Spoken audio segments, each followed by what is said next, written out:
ये है आरव, एक साधारण लड़का जो अपनी माँ के लिए किसी भी हद तक जा सकता है। और ये है निशा, एक रहस्यमयी लड़की जिसे पूरा गांव चुड़ैल मानता है। लेकिन क्या सच में निशा एक चुड़ैल है या सदियों पुराने झूठ की सबसे बड़ी शिकार? क्या आरव और निशा का प्यार इस श्राप को तोड़ पाएगा या उनकी कहानी भी अधूरी रह जाएगी? आखिर सच क्या है और झूठ क्या? आइए जानते हैं इस रहस्यमयी कहानी में। आरव बेटा, आज मत जा जंगल। देख हवा कैसी चल रही है। ऐसी रातों में पेड़ भी ठीक से नहीं खड़े रहते। अगर आज नहीं गया तो कल दवा कैसे लाऊंगा माँ? वैद्य जी ने साफ कहा है, काढ़े से अब काम नहीं चलेगा। दवा से पहले तेरी जान है। गांव वाले यूं ही नहीं कहते।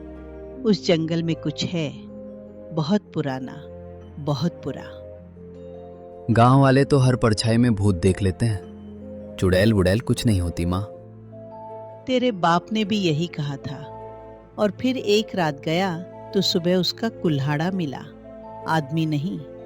ये बात आरव ने बचपन से 100 बार सुनी थी, लेकिन भूख और बीमारी डर से ज्यादा जिद्दी होती हैं।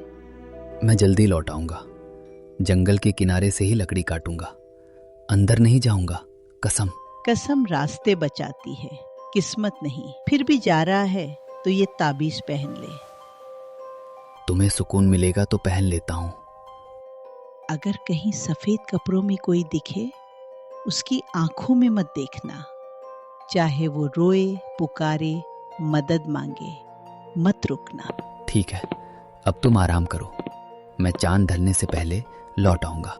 घर से बाहर कदम रखते ही ऐसा लगता था जैसे गांव सांस रोके बैठा हो। हर खिड़की बंद, हर रास्ता खाली, हर चेहरा अपने दरवाजे के पीछे छिपा हुआ। ओ आरव, फिर जंगल? तेरे बाप की मौत से भी अकल नहीं आई क्या? अकलाई है, तभी जा रहा हूँ चौधरी काका। खाली पेट डर नहीं भागता। डर नहीं भागता, पर आदमी भाग जाता है अपनी देह छोड़कर। आज अमावस से एक रात पहले है, अच्छा नहीं है। मेरे लिए हर रात एक जैसी है। लकड़ी होगी तो चूल्हा जलेगा, बस। देखना, आज भी वही रास्ता ले रहा है, बिल्कुल अपने बाप जैसा। और अगर सच में वो सफेद वाली मिल गई तो? अगर मिल गई तो उससे भी पूछ लूंगा कि दवा के पैसे उधार दे सकती है क्या। मजाक उसकी ढाल था, मगर दिल के किसी कोने में वो भी जानता था कि कुछ कहानियां यूं ही पीढ़ियों तक नहीं टिकती। जंगल का रास्ता चढ़ाई वाला था। एक तरफ खाई, दूसरी तरफ देवदार के इतने घने पेड़ कि चांदनी भी भीतर जाने से डरती थी। बस किनारे से लकड़ी काटनी है, जल्दी काम खत्म, जल्दी घर। जंगल के मुहाने पर पहुंचते ही हवा का ताप बदल गया। ठंड वही थी, पर उसमें एक अजीब सी नमी और सड़ांध घुली हुई थी। कौन है? कोई है तो सामने आओ। यूं छिपकर क्यों घूम रहे हो? लोमड़ी होगी या खरगोश? बेकार में दिमाग दौड़ा रहा हूं। उसने कुल्हाड़ी उठाई और सूखे तने पर पहला वार किया। आवाज जंगल में दूर तक गई और फिर जैसे किसी ने उसी लय में बहुत दूर से जवाब दिया। ये दूसरी चोट की आवाज कहां से आई? कौन है वहां? मजाक मत करो, मैं गांव का आदमी हूं। जवाब में सिर्फ पायल की बहुत हल्की, लगभग असंभव सी छनकार सुनाई दी, जैसे बर्फ पर किसी ने नंगे पांव कदम रखा हो। पायल? जंगल में? अगर कहीं सफेद कपड़ों में कोई दिखे, उसकी आंखों में मत देखना। नहीं, बस लकड़ी बांध और निकल अभी। उसके पीछे कोई खड़ा था, इतना पास कि उसकी ठंडी सांस आरव की गर्दन को छू रही थी। जो भी हो, मैं लड़ाई नहीं चाहता। रास्ता चाहिए तो ले लो। मुझे रास्ता नहीं, मदद चाहिए। तुम यहाँ इस वक्त? कौन हो तुम? अगर मैं कहूं कि मैं रास्ता भूल गई हूं, तो क्या तुम यकीन करोगे? इस जंगल में कोई यूं नहीं भटकता। तुम्हारा घर कहाँ है? याद नहीं, बस इतना याद है कि बहुत ठंड है और बहुत देर से कोई मुझे देख नहीं रहा था। उसकी आवाज में ऐसा दर्द था कि डर एक पल के लिए पीछे हट गया। लेकिन फिर आरव की नजर नीचे गई। बर्फीली जमीन पर उस लड़की के पैरों के पास धुंध थी। सफेद कपड़ा था, पर कदमों के निशान नहीं थे। तुम्हारे पैर। क्या हुआ आरव? तुम्हारी माँ ने तुम्हें मेरी आंखों में देखने से मना किया था क्या? आरव के होंठ सूख गए। उसने अपना नाम उसे कभी नहीं बताया था, और उस सुनसान जंगल में उस लड़की की मुस्कान अब इंसानी बिल्कुल नहीं लग रही थी। फिर भी उसकी आंखों में कोई ऐसी बेचैनी थी जो सीधे डर नहीं, किसी गहरे दुख की तरफ इशारा कर रही थी। तुम्हें मेरा नाम कैसे पता? तुम हो कौन? डरो मत। अगर तुम्हें नुकसान पहुंचाना होता तो मैं दरवाजे तक आने का इंतजार नहीं करती। ये कहकर वो सचमुच आधा कदम पीछे हट गई, जैसे आरव और उसके घर की दहलीज से एक अदृश्य दूरी बनाए रखना उसके लिए जरूरी हो। दूर क्यों हट रही हो? और मेरा नाम कैसे जानती हो? जवाब दो। मेरा नाम निशा है। निशा? बस नाम बता देने से मैं यकीन कर लूं? यकीन मत करो, लेकिन मेरी बात सुन लो। तुम्हारी माँ बहुत बड़े खतरे में है। मेरी माँ का नाम मत लेना। अगर उन्हें कुछ पता है तो पहले ये बताओ कि तुम हो क्या? यही तो मुसीबत है आरव। अगर मैं सच कह दूं तो तुम सुनोगे नहीं। आरव का दिल तेजी से धड़क रहा था। सामने खड़ी लड़की इंसान जैसी दिखती थी, मगर उसकी मौजूदगी के आसपास हवा तक अलग तरह से कांप रही थी। कोशिश करके देखो। झूठ पकड़ा गया तो अभी यहीं से चली जाओ। तुम्हारी माँ ने जो तावीज तुम्हें पहनाया है उसे कभी मत उतारना। आज रात तो बिल्कुल नहीं। ये बात भी तुम्हें कैसे पता? माँ ने ये ताबीज बचपन से गले में बांधा है। तुम हमारे घर पर नजर। मैं नजर नहीं रख रही थी, मैं इंतजार कर रही थी सही वक्त का। किस चीज का वक्त? उस चीज के जागने का जो इस घर के अंदर है। ये सुनते ही आरव के शरीर में सिहरन दौड़ गई। उसने पलटकर घर की तरफ देखा। अंदर सब शांत था, शायद जरूरत से ज्यादा शांत। बस, अब बहुत हुआ। मेरी माँ अंदर है और तुम मुझे डरा कर। अचानक घर के भीतर किसी भारी चीज के गिरने की आवाज गूंजी। माँ! रुको, अकेले मत जाओ आरव। तुमसे मदद नहीं चाहिए। आरव ने दरवाजा पूरी तरह खोल दिया। मिशा दहलीज के पास आकर रुक गई, जैसे किसी अनदेखी सीमा ने उसके कदम बांध दिए। माँ, आप कहाँ हैं? आरव, दरवाजा बंद कर। वो आवाज उसकी माँ की थी, पर उसमें कुछ ऐसा मिला हुआ था जो आरव ने पहले कभी नहीं सुना था। जैसे एक ही गले से दो अलग आवाजें निकल रही हों। माँ, मैंने कहा था खतरा बाहर नहीं अंदर है। तुम ये सब पहले से कैसे जानती हो? तुम कौन हो निशा? वही जिससे तुम्हारी माँ तुम्हें सारी उम्र दूर रखना चाहती थी, और वही जो आज रात शायद उन्हें बचा भी सकती है। सीधे सीधे बोलो। तुम्हारी माँ ने सालों पहले एक वादा तोड़ा था। उस वादे की कीमत आज वसूल की जा रही है। आरव के दिमाग में बचपन की बिखरी बातें चमककर बुझने लगी। माँ का हर अमावस को दरवाजे पर नमक छिड़कना, खिड़कियों पर काले धागे बांधना और रात होते ही उसे बाहर न निकलने देना। इसलिए वो हमेशा डरती थी। हाँ, क्योंकि उन्हें पता था कि एक रात अतीत लौटेगा। रव, मत आना। माँ! आरव ने देखा, कमरे के बीचों बीच उसकी माँ घुटनों के बल झुकी थी। कंधे कांप रहे थे, लेकिन दीवार पर पड़ी उनकी परछाई सीधी खड़ी मुस्कुरा रही थी। ये क्या है? वही जो तुम्हारे घर से कभी गया ही नहीं। आरव, अगर तुमने अभी मेरी बात नहीं मानी तो सुबह तक तुम्हारी माँ नहीं रहेंगी। मैं किसकी बात पर अपनी माँ को नहीं छोड़ सकता। और मैं किसी बेटे को उसकी माँ के सामने मरते नहीं देख सकती। उस एक वाक्य में ऐसा सच था कि आरव कुछ पल के लिए चुप रह गया। डर, शक और उम्मीद तीनों उसके चेहरे पर एक साथ उतर आए। अगर मैं तुम्हारी बात मानूं तो करना क्या होगा? पहले ताबीज उतारना मत। दूसरा, जो भी हो अपनी माँ की परछाई की तरफ मत देखना। तीसरा, मुझे अंदर आने की इजाजत दो।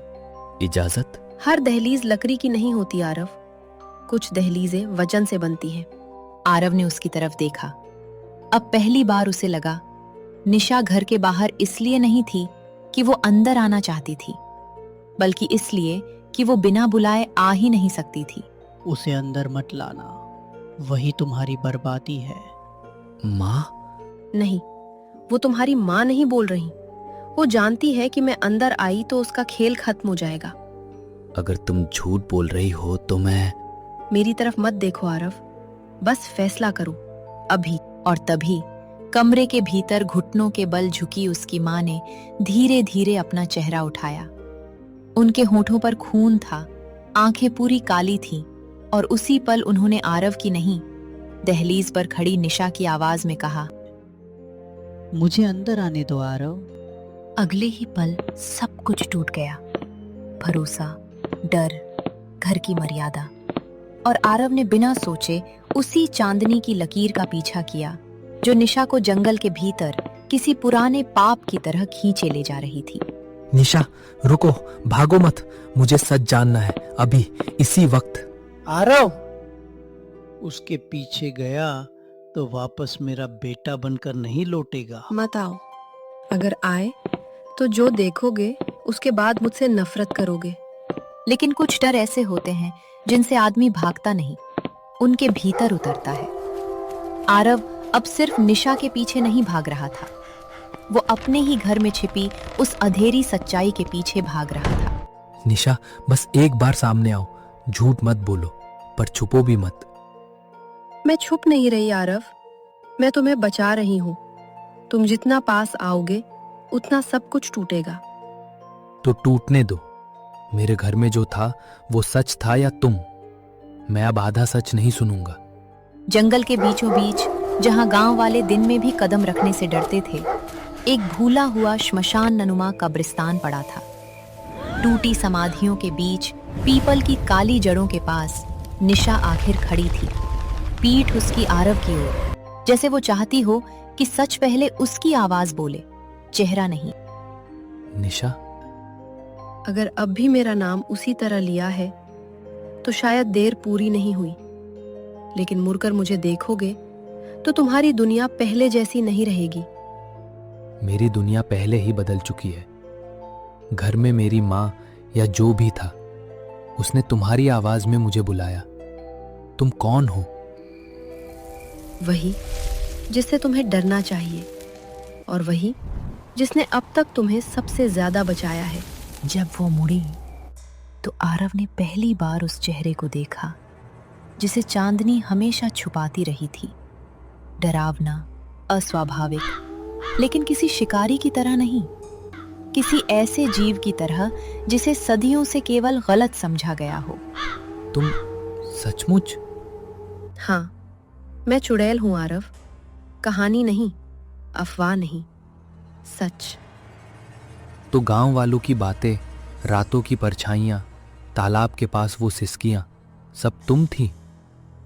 परछाइयां मैं थी, सिसकियां भी मेरी थी, लेकिन जिन मौतों का इल्जाम मुझ पर लगा वो मैं नहीं थी, कभी नहीं। अगर तुम नहीं तो फिर कौन? और मेरे घर में जो है वो क्या है? वही कारण जिसकी वजह से मैं तुम्हारे पास आई, वही चीज जो तुम्हारे घर में सालों से रहने का हक जमाए बैठी है, और वही जिससे तुम्हारी माँ हर रात हारती जा रही है। तो तुम पहले दिन से जानती थी, फिर बताया क्यों नहीं? मुझे अंधेरे में क्यों रखा? क्योंकि तुम्हें सच बताने का मतलब था तुम्हें अपने श्राप में घसीटना, और क्योंकि मैं कमजोर पड़ गई थी। ये प्यार है या जाल? अगर जाल होता तो तुम आज जिंदा नहीं खड़े होते। मैंने तुम्हें उस रात कुएं पर बचाया, मैंने तुम्हारे कमरे की खिड़की पर राख की रेखा खींची, मैंने तुम्हारी माँ के भीतर घुसी चीज को कई बार रोका। राख की वो रेखा तुमने बनाई थी? आरव के दिमाग में पिछले कई दिनों की बिखरी घटनाएं एक एक कर जुड़ने लगी। कुएं पर बुझती लालटेन, खिड़की पर मिली राख, और हर बार निशा का उसी पल अचानक गायब हो जाना। हाँ, ताकि वो तुम्हारे सपनों में पूरी तरह दाखिल न हो सके। वो सपनों में भी आती है?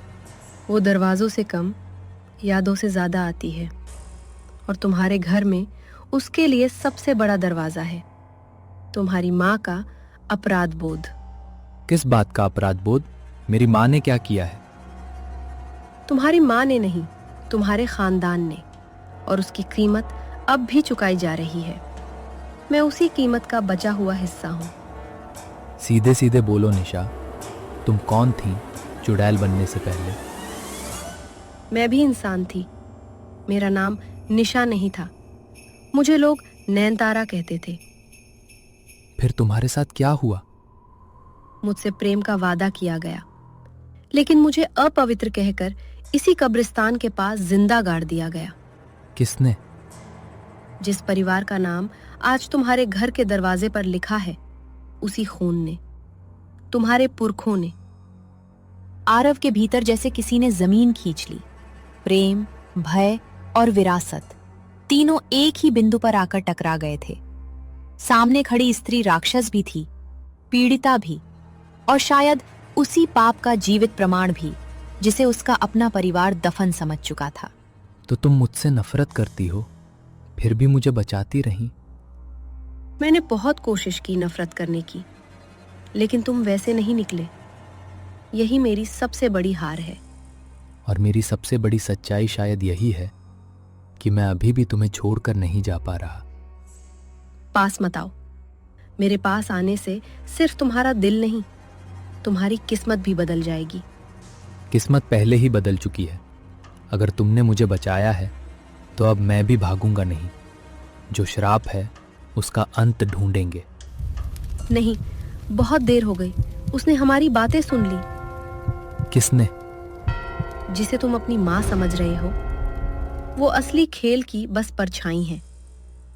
असली चीज यहाँ बंधी थी। पुरानी धसी हुई सबसे बड़ी समाधि के पत्थर पर अचानक लाल दरार चमकी। मिट्टी भीतर से धड़कने लगी, जैसे कोई दिल सदियों बाद फिर चल पड़ा हो। निशा, ये कब्र किसकी है? उस आदमी की जिसने मुझे मरवाया नहीं था आरव, जिसने मुझे वापस बुलाया था। और उसका नाम सुनकर तुम अपने ही घर का सच पहचान लोगे। और उसी पल कब्र के भीतर से पहली आवाज आई, एक ऐसी आवाज जिसे आरव बचपन से हर पूजा, हर आशीर्वाद, हर तस्वीर में सुनता आया था। फटी हुई समाधि के भीतर से उठती ज्वाला ने रात का रंग बदल दिया। आरव की सांस अटक गई, क्योंकि उसके सामने खड़ी आकृति उसकी माँ की थी, पर उसकी आंखों में अब माँ का एक कतरा भी नहीं बचा था। माँ? नहीं नहीं, ये आपकी आवाज नहीं है। आप कौन है? आरव, उसकी आंखों में मत देखो। जो बोल रहा है वो तुम्हारी माँ नहीं, कोई और है। कोई और? नहीं, चुड़ैल। मैं वही हूँ जिसे तुम सबने सदियों से अलग अलग नाम दिए। श्राप, रक्षक, पिशाच, देवी, पर सच इनमें से कोई नहीं। उसकी आवाज एक साथ दो दिशाओं से आती लगी, जैसे एक मुंह बोल रहा हो और 100 कब्रें उसे दोहरा रही हों। आरव की उंगलियां सुन्न पड़ गईं। मेरी माँ को छोड़ दो। जो कहना है मुझसे कहो। तुमने उन्हें क्यों पकड़ा है? क्या चाहती हो? चाहती मैं लेने नहीं आई आरव, मैं लौटाने आई हूँ वो हिसाब जिसे तुम्हारे गांव ने आग में छिपा दिया था। हिसाब सिर्फ गांव से नहीं है ना? तुम उसी रात से बंधी हो जब मुझे जिंदा जलाया गया था। तुझे जलाया गया लड़की, पर तू अकेली नहीं चली थी। तेरे साथ उस वन सीमा का प्राचीन रक्षक भी अपवित्र हुआ था। वही रक्षक जो इस धरती को भूख से, महामारी से और अंधेरी आत्माओं से बचाता था। धुएं में अतीत के टूटे हुए चित्र चमके। गांव वालों ने सिर्फ एक औरत को नहीं, उस अदृश्य शक्ति को भी जला डाला था जो पीढ़ियों से उनकी रखवाली कर रही थी। रक्षक आत्मा? लेकिन गांव वाले तो कहते थे कि यहाँ सिर्फ एक अभिशप्त चुड़ैल मरी थी। गांव वाले हमेशा वही कहानी सुनाते हैं, जिसमें उनका पाप छोटा लगे। सच कभी चौपाल पर नहीं बोला जाता आरव। तुम्हारे पुरखे डर गए थे। रक्षक ने उन्हें रोका था क्योंकि वे जंगल काट कर उस सीमा को तोड़ना चाहते थे जहां मृत और जीवित दुनिया अलग रहती है। इसलिए दादी हमेशा कहती थी कि पुराने पीपल के पार मत जाना। इसलिए हर अमावस को घर के दरवाजे पर काला धागा बांधती थी। हाँ, वे डरती थी कि सच कभी लौट आया तो तुम्हारे घर की नींव ही अपराध साबित होगी। आरव के चेहरे पर बचपन की बिखरी हुई यादें एक एक कर जुड़ने लगी। बंद कमरा, जली हुई चूड़ियों की गंध और माँ की वो चुप्पी जिसे वो कभी समझ नहीं पाया था। अगर तू रक्षक है तो फिर मेरे भीतर ये भूख क्यों भरी गई? ये खून की प्यास, ये अंधेरा, ये श्राप किसने दिया? क्योंकि जब पवित्र को अपवित्र करके बांधा जाता है तो वो वैसा नहीं लौटता जैसा था। मैं रक्षक थी, फिर प्रतिशोध बनी और तुझे अपना पात्र बनाया गया। मतलब निशा ऐसी पैदा नहीं हुई थी, उसे बनाया गया। मैंने तुम्हें कहा था आरव, मैं पूरी तरह राक्षस नहीं हूं, पर मैं पूरी तरह इंसान भी नहीं बची। उस पल पहली बार आरव ने निशा को एक खतरे की तरह नहीं, किसी टूटे हुए सत्य की तरह देखा। एक ऐसी आत्मा जिसे दोष से पहले इस्तेमाल किया गया था। तुमने मुझसे सच छिपाया, पर फिर भी मुझे बचाया। क्यों? क्योंकि हर बार जब मुझे तेरे खून की गंध आई, उसी के साथ तेरी धड़कन में भरोसा भी सुनाई दिया और मैं हार गई। यही तो खेल है। प्रेम सबसे मीठा फंदा है। रक्षक को बांधने के लिए भी प्रेम तोड़ा गया था और अब उसी प्रेम से दरवाजा फिर खुलेगा। कौन सा दरवाजा? जीवित और मृत लोक के बीच का दरवाजा। तुम्हारे खून से, उसकी अधूरी आत्मा से और उस वंश के नाम से जिसने पहली बार विश्वासघात किया। आरव, पीछे हटो। यही वजह है कि ये तुम्हारे पीछे थी। तुम्हारा खून, तुम्हारा घराना, यही कुंजी है। तो मेरी माँ, उनके साथ क्या किया तुमने? क्या वे अभी भी अंदर हैं? वह देख रही है, सुन रही है, रो भी रही है। पर अब उसका शरीर मेरा मंदिर है। आरव की आंखों में भय का रंग अचानक अपराध बोध में बदल गया। जिस माँ को बचाने वो भागा फिर रहा था, वही अब अंधेरे का पात्र बन चुकी थी। माँ, अगर आप सुन सकती हैं तो कुछ कहिए, बस एक बार। मैं यहीं हूँ। वह भाग जा। उसने सुना। आरव, तेरी माँ अभी अंदर है। चुप। ये शरीर मेरा है, ये रात मेरी है और जो अधूरा छोड़ा गया था वह आज पूरा होगा। जैसे ही उसने गर्जना की, पूरा कब्रिस्तान जाग उठा। एक नहीं, दर्जनों पुरानी समाधियां भीतर से धड़कने लगी, मानो किसी ने सोई हुई मौतों को नाम लेकर पुकार दिया हो। ये सिर्फ हमसे बात नहीं कर रही थी, ये बांध तोड़ रही है। अगर सारी कब्रें खुल गईं, तो गांव में कोई सुबह नहीं बचेगी। तो रोकेंगे इसे, चाहे जो हो। मैं अपनी माँ को भी बचाऊंगा और तुम्हें भी। तू हर बार मुझे इंसान बना देता है आरव, बस आज टूटना मत। बहुत देर हो चुकी है। पहला बंधन टूट चुका है, दूसरा तुम्हारे हाथों टूटेगा। क्योंकि प्रेमी हमेशा वही गलती दोहराते हैं जो उनके पुरखे कर चुके होते हैं। कौन सी गलती? जिसे बचाने के लिए तुम खड़े हो, उसी को मारना पड़ेगा। नहीं तो तुम्हारी माँ, तुम्हारा गांव और ये रात सब मेरे हो जाएंगे। आरव के पैरों तले जमीन जैसे खिसक गई। एक तरफ उसकी माँ की धड़कती देह थी, दूसरी तरफ निशा की कांपती आंखें, और दोनों के बीच खड़ा था वही प्रेम जिसे अभी अभी हथियार घोषित किया गया था। अगर सच में यही रास्ता निकला आरव, तो देर मत करना। मुझे राक्षस बनकर जीना नहीं है।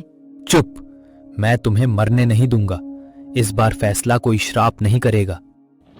और तभी आरव के गले का पुराना ताबीज, जिसे वह हमेशा साधारण पारिवारिक निशानी समझता था, दहक उठा। उसकी रोशनी सीधी फटी समाधि के भीतर जा लगी। नहीं, ये कैसे? ये मुहर तो उसी रक्त रेखा के साथ दफन कर दी गई थी। आरव, ये सिर्फ तावीज नहीं है, ये उसी रक्षक का चिन्ह है। और अगर ये तेरे पास है तो। निशा की बात पूरी भी नहीं हुई थी कि सुनहरी रोशनी के भीतर एक दूसरी आकृति उभरने लगी, लंबी, तेजस्वी और परिचित। नहीं, ये चेहरा, ये तो। उसे मत पहचानो। अगर तुमने उसका नाम ले लिया तो खेल अभी यहीं पलट जाएगा। धुएं, रोशनी और चीखों के बीच वह आकृति पूरी होने लगी और आरव ने देखा कि उसका चेहरा उसके घर की हर पुरानी तस्वीर में मौजूद एक ही आदमी से मिलता था। आरव के सामने खड़ा चेहरा किसी अजनबी का नहीं, उसके अतीत का था। उस अतीत का जिसे उससे हमेशा के लिए छुपा लिया गया था। नहीं, ये झूठ है। मेरे पापा तो मर चुके थे। मुझे यही बताया गया था। जो देखा है उस पर भरोसा मत करा रहा। ये जगह भ्रम पैदा करती है। आत्माएं चेहरों का खेल खेलती है। झूठ मत बोलिए, अब नहीं। हर बार आपने सच को किसी डर, किसी बहाने के पीछे छुपाया है। तू जानती है ये कौन है? निशा, कुछ मत छुपा, इस बार नहीं। मिशा ने उस चमकती आकृति को देखा, फिर आरव के ताबीज को, और उसके चेहरे पर वो पीड़ा उभरी जो बहुत दिनों से दबे सच को बाहर लाने से पहले आती है। आरव, तेरे पिता की मौत नहीं हुई थी, कम से कम उस तरह नहीं जैसा तुझे बचपन से बताया गया। वो गायब हुए थे उसी रात, उसी काले अनुष्ठान के बाद। क्या? नहीं, ऐसा नहीं हो सकता। माँ ने कहा था हादसा हुआ था, नदी में, शरीर तक नहीं मिला। मैंने वही कहा जो तुझे जिंदा रखने के लिए जरूरी था। जिंदा रखने के लिए या अंधेरे में रखने के लिए? मेरी पूरी जिंदगी झूठ थी क्या? क्योंकि सच तेरे खून में सोया हुआ था, और अगर तुझे जल्दी पता चल जाता तो वही शक्ति तुझ में जाग जाती जिससे मैं सबसे ज्यादा डरती थी। यही वजह है कि तेरा ताबीज आज तक बस गहना लगा। वो ताला था आरव। तेरे पिता ने उसे मुहर बनाकर तेरे गले में बांधा था। मतलब मेरे अंदर वही शक्ति है, वही अंधेरा? अंधेरा नहीं, संतुलन। तेरे पिता रक्षक थे, तेरी माँ कभी शिकार थी, और जो अब उनमें बोल रहा है वो उसी टूटी मुहर का जहर है। अब लड़ाई सिर्फ श्राप और मुक्ति की नहीं रह गई थी, ये खून, विरासत, प्रेम और विश्वास के बीच फंसी हुई आत्माओं की लड़ाई बन चुकी थी। माँ, अगर आपके अंदर अभी भी आप हैं तो मुझे देखिए, बस एक बार सच सच कहिए, क्या पापा जिंदा हैं? जिंदा नहीं, मरे भी नहीं। वो सीमा पर अटके हैं, उस दरवाजे के उस पार जहां से न आत्मा लौटती है न इंसान। दरवाजा? कौन सा दरवाजा? यही, ये समाधि कब्र नहीं, सील है, और तेरे ताबीज ने अभी अभी इसे आधा खोल दिया है। तो ये सब मेरे आने का इंतजार कर रहा था? मैं ही चाबी हूं? हाँ, और शायद वही वजह भी जिससे मैं तुझसे दूर रहना चाहती थी, लेकिन रह नहीं पाई। यादें जो कभी अधूरी थी अब नई रोशनी में अपना अर्थ बदलने लगी। हर पुरानी चुप्पी, हर टला हुआ जवाब अब साजिश जैसा लग रहा था। मैंने पहले नहीं बताया क्योंकि मुझे यकीन नहीं था कि तू सच सह पाएगा, पर तेरे पिता इस अभिशाप की जड़ से जुड़े थे, शायद रक्षक बनकर। शायद? निशा, अभी भी शायद? मेरे सामने मेरी दुनिया टूट रही है और तेरे पास अभी भी आधे जवाब हैं। ठीक है, पूरा सुन। उस रात गांव के बाहर वही अनुष्ठान हुआ था। जिसमें एक चुड़ैल की शक्ति को बांधने की कोशिश की गई थी। तेरे पिता उस अनुष्ठान को रोकने गए थे क्योंकि उन्हें सच पता चल गया था। चुप हो जा निशा, तुझे नहीं पता किस आग से खेल रही है। मुझे बहुत अच्छी तरह पता है, मैं उस आग में सदियों से जल रही हूँ और आज तेरे झूठ की राख भी उड़ने वाली है। एक बात बता दीजिए, बस एक, पापा गए थे या आपने उन्हें भेजा था? ये सवाल किसी हथियार से ज्यादा गहरा था। उसने सीधे उस रिश्ते को चीर दिया जिसके सहारे आरव अब तक खड़ा था। मैंने उन्हें नहीं भेजा, उन्होंने खुद चुना था। उन्होंने कहा था कि अगर मुहर टूटी तो हमारा बेटा कभी सुरक्षित नहीं रहेगा। वो तुझे बचाना चाहते थे। तो फिर मुझे सच क्यों नहीं बताया? मैं उनका बेटा था, कोई खिलौना नहीं। कमाल है, प्यार भी सच निकला और धोखा भी। विश्वास के टूटने की आवाज अक्सर चीख से नहीं, खामोशी से आती है। और उसी खामोशी में समाधि के भीतर की रोशनी अचानक हिंसक हो उठी। आरव, अगर मेरी आवाज सुन पा रहा है तो किसी पर भरोसा मत करना, न उस पर ना। पापा! नहीं, उसने नाम ले लिया। मुहर पूरी तरह टूट रही है। पीछे हट, अभी जो बाहर आएगा वो तेरे पिता भी हो सकते हैं और इस शाप का असली चेहरा भी। समाधि के भीतर से एक साथ दो हाथ उभरे। एक पर सुनहरी रेखाएं चमक रही थीं, दूसरे पर काला सड़ता हुआ धुआं लिपटा था। और अगले ही पल दोनों हाथ सीधे आरव की तरफ बढ़े। निशा, हट मत, लेकिन मैं भी अब पीछे नहीं हटूंगा। जो भी सच है आज यहीं खुलेगा। सच खोलने की कीमत बहुत भारी हो सकती है आरव। कभी कभी सच इंसान से उसका सब कुछ छीन लेता है। झूठ ने पहले ही सब छीन लिया है। पापा, तुम हो तो सामने आओ, और अगर श्राप हो तो आज खत्म हो। आरव, लोगों को बुला। ये पाप अंधेरे में छिपकर नहीं टूटेगा। गवाह चाहिए, सच के गवाह। नहीं नहीं, ऐसा मत कर। गांव वाले जान गए तो हमारा नाम, हमारा घर सब जल जाएगा। घर? माँ, घर झूठ पर नहीं बनता, बस दीवारें बनती हैं। पहली बार उसने डर से नहीं, निर्णय से दौड़ लगाई। तहखाने का दरवाजा खुला और वर्षों से बंद सच ने रात की हवा में सांस ली। सब लोग नीचे आओ, अभी। जो कहानी तुमने वर्षों सुनी है वो झूठ है। मेरे पिता मरे नहीं थे, छिपाए गए थे। आरव पागल हो गया है क्या? इस रात तहखाने में कौन जाता है? मैंने कहा था ना, उस चुड़ैल के आने के बाद कुछ अशुभ होगा। हाँ, मैं चुड़ैल हूँ, लेकिन आज पहली बार तुम सबको सच में डरना चाहिए, अपने किए से, मुझसे नहीं। बात घुमा मत लड़की, अगर सच है तो सबके सामने बोल, हम नीचे चलेंगे।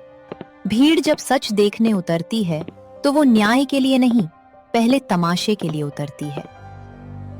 ये तो ठाकुर वीरेंद्र की मोहर है। इसे तो सालों पहले बंद कर दिया गया था। बंद नहीं किया गया था, छिपाया गया था।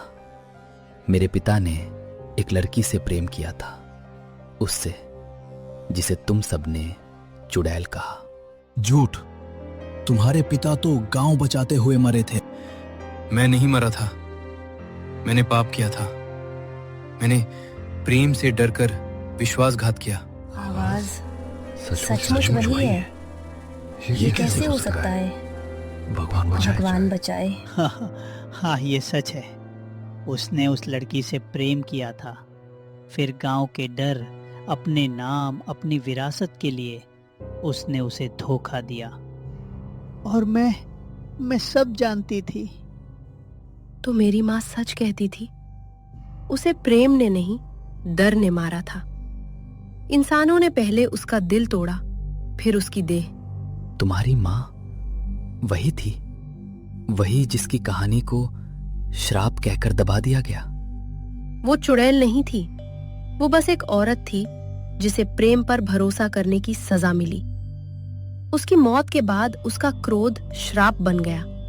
हर श्राप की जड़ में जादू नहीं होता, कभी कभी वहां सिर्फ एक टूटा हुआ दिल होता है जो मरकर भी न्याय मांगता रहता है। हम सब दोषी हैं। मैंने सच छुपाया, गांव ने झूठ फैलाया, हमने एक बेगुनाह को राक्षस बना दिया ताकि अपने पाप छोटे लगे। हमने उसके घर को जलाया था ताकि कोई निशान ना बचे। हमने बच्चों को सिखाया कि वो अपशकुन थी। मैंने भी पत्थर फेंका था। मैं तब छोटी थी, पर आज तक वो चेहरा नहीं भूली। सुन लिया सबने? श्राप आसमान से नहीं गिरा, हमने बनाया। मेरे पिता ने शुरुआत की और तुम सबने उसे जिंदा रखा। आरव, मैं कायर था। मैंने प्रेम को बचाने के बजाय अपना नाम बचाया।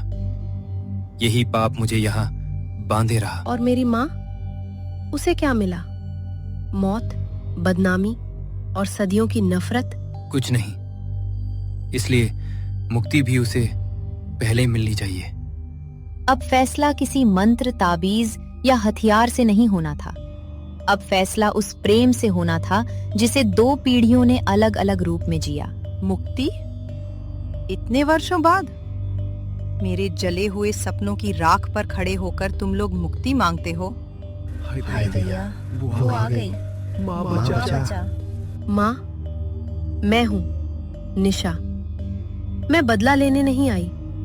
मैं जानना चाहती थी कि तुम राक्षस थी या पीड़ित। मेरी बच्ची, उन्होंने तुझे भी मेरे नाम से जला दिया। तुझे भी अंधेरे में जीना पड़ा। हाँ, मगर मैंने फिर भी प्रेम किया, उसी इंसान से जिसके खून में तुम्हारे घाव का हिस्सा है। अगर सजा चाहिए तो मुझे दो, लेकिन ये चक्र यही खत्म करो। मैं अपने पिता का पाप ढो सकता हूं, पर तुम्हारा दर्द और नहीं बढ़ाना चाहता। उस लड़के को छोड़ दो। दोष मेरा भी है। मुझे ले लो, पर इसे मत तोड़ो। तोड़ना? तुम लोगों ने तो पीढ़ियां तोड़ी हैं, पर ये लड़का भागा नहीं, और ये लड़की नफरत बनकर भी प्रेम कर बैठी। श्राप को तोड़ने के लिए अक्सर बलि नहीं, स्वीकारोक्ति चाहिए होती है, और स्वीकारोक्ति तब पूरी होती है जब प्रेम बदले से बड़ा साबित हो जाए। माँ, अगर तुम मुझसे सच में प्रेम करती हो तो मुझे तुम्हारी नफरत विरासत में मत दो। मुझे जीने दो। और अगर मेरे खून में अपराध है तो आज उसी खून से वचन है, अब किसी प्रेम को डर के सामने नहीं झुकने दूंगा। तो सुनो सब, श्राप मैं नहीं थी, श्राप तुम्हारा डर था। अगर ये दोनों सच में साथ रहेंगे तो मेरी आग बुझ जाएगी। धन्यवाद। अब शायद देर से सही न्याय पूरा हो। हम सब गवाह हैं। आज से उसका नाम अपशकुन नहीं, अन्याय की याद होगा। मुझे माफ कर दो, अगर माफी बची हो तो। माफी दी नहीं जाती, कमाई जाती है। आज बस सच याद रखना। और फिर वर्षों से जकड़ा तहखाना पहली बार शमशान नहीं, मंदिर सा लगने लगा। जहां चीखें थीं, वहां सन्नाटा था, मगर यह सन्नाटा टूटन का नहीं, मुक्ति का था। निशा, अंधेरे से मत डरना। तू अंधेरा नहीं, उससे बची हुई रोशनी है। माँ, मत जाओ। आरव, सच से मत भागना कभी। वहीं से जीवन शुरू होता है। मैं नहीं भागूंगा, अब कभी नहीं। उस रात श्राप प्रेम से टूटा, लेकिन प्रेम आसान नहीं हुआ। वो बस सच्चा हो गया, इतना सच्चा कि पूरे गांव को अपने पाप का चेहरा देखना पड़ा। हम गवाह हैं। हम सच नहीं छुपाएंगे। तो अब क्या है आरव? चुड़ैल और इंसान की कहानी, या बस 2 जले हुए लोगों की नई शुरुआत? नई शुरुआत, और इस बार किसी झूठ के बिना। ऊपर सुबह होने लगी थी। तहखाने की सीढ़ियों पर पहली धूप उतरी और सदियों पुरानी रात आखिरकार पीछे हटने लगी। उस रात श्राप हमेशा के लिए टूट गया। निशा फिर से एक साधारण इंसान बन गई। पूरे गांव ने अपने पाप स्वीकार किए, निशा से माफी मांगी, और कुछ समय बाद पूरे गांव की मौजूदगी में आरव और निशा की शादी कर दी। जिस प्रेम को कभी श्राप समझा गया था, वही प्रेम आखिरकार पूरे गांव की मुक्ति और उनकी नई जिंदगी की शुरुआत बन गया।